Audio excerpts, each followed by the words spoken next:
My first job with the Parks Department was in the summer of 1973, when the parks were very, very different than they are now. And I worked as a seasonal park helper, which was the lowest you could be in the Parks Department, on the Lower East Side. I think what makes it somewhat easier for the city of New York's park system to withstand this global economic crisis than other cities and counties and states, and I've heard some real horror stories about what's happening in the rest of the country with park systems simply shutting down and facilities shutting down. We have an amazing tradition of civic engagement and involvement in parks here in New York City.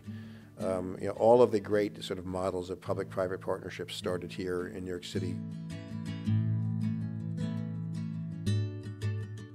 For all of us, not just New Yorkers, but people who wanted to help, there was nothing that could be done. There were no survivors to tend to, nobody injured, or there were a few injuries, but everybody. It was just a matter of cleaning up the mess, and average New Yorkers couldn't do that. So we wanted to honor their need to do something, and also, more important, try to make people feel like New York was okay, that was going to survive. And I was inspired by Sting's song, Fields of Gold.